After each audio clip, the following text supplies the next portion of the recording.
Hi, I'm Jimmy T. This is A Room with Many Views. Today we have Chris Langley, Jason Brown, and Jimmy T. And we watched Venom, Let There Be Carnage, also known as Venom 2. Chris, did you like this movie? I did.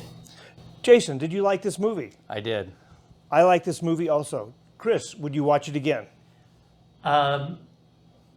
Yes, I think I would actually. I don't ever really watch movies twice. You say that every time, and every time you sit there and go, yes, I never watch these movies twice, but yes, this is one I might watch. Would you own it? Yes, I'd own it too. And then, Chris, what were you doing last night? I was watching Venom again. You wouldn't own it. You wouldn't own it. Okay. Jason, would you watch this again? You know, I'd probably watch it maybe once, twice more, but that would be it. I would watch it again. At least I'm honest. The question comes down to, would you buy it, Chris? No. Jason, would you buy it? No, I would not buy it. I don't think I'd buy it either. So, Chris, what was your favorite part of Venom 2, Let There Be Carnage? I thought they really played up the relationship between the monster and the guy, and I liked that a lot more. It was sort of believable in an unbelievable sort of comic book sort of way, and it was more complex. The whole story was more complex and more interesting to me than I expected. Jason, what did you like about it? I love the humor. I think the dynamic relationship between Venom and his human counterpart was great. And I think that you and I talked yesterday on the phone, and you were talking about how so much more could have been done between them. Yes. I feel like after we talked, I kind of got the same feeling. I felt that this time they did it. They actually developed that relationship between the two of them and had good comedy. Yeah. Yeah. I didn't find it as funny as you two did because I could hear you laughing a lot. But when it was funny, it was very funny, I thought. They had a lot of good one-liners in there. Yeah, they did. It was a very complicated story, and oh my gosh, the special effects were overwhelming. You had no doubt about being in that world, that comic book world, which I enjoyed.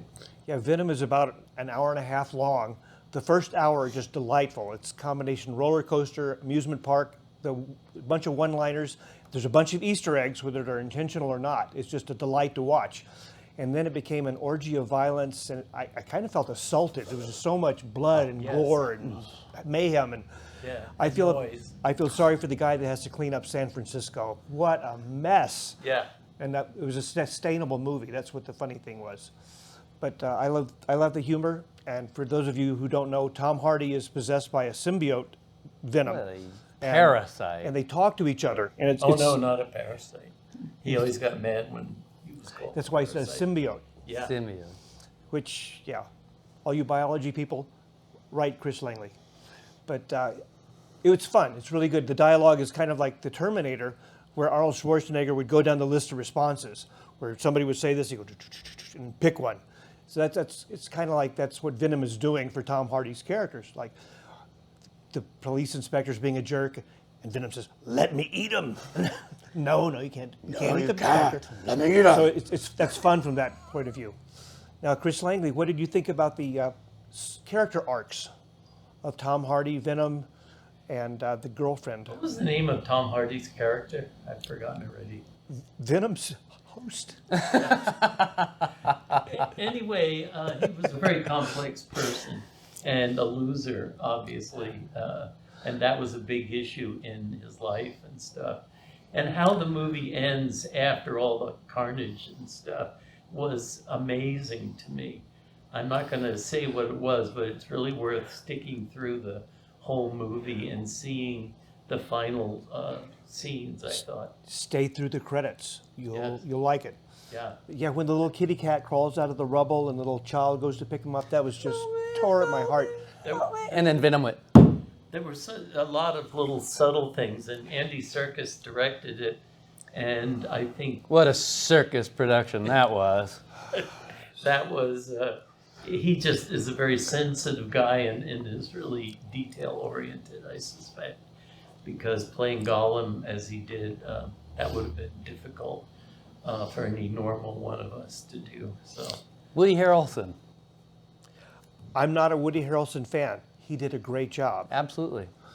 He's got such an odd face. I really love watching it just because it doesn't seem to be all one piece. It seems different things happen. Is he- Exactly. Is he ever going to age?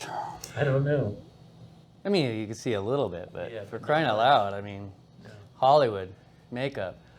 But Tom Hardy did a phenomenal job. I realize there's directors, special effects, photographer, everybody. But Tom Hardy, his presence is just outstanding on screen. Right, you talk about making movies. If you don't have the actor doing the job right, it doesn't matter what you do in post. It isn't going to be fixed.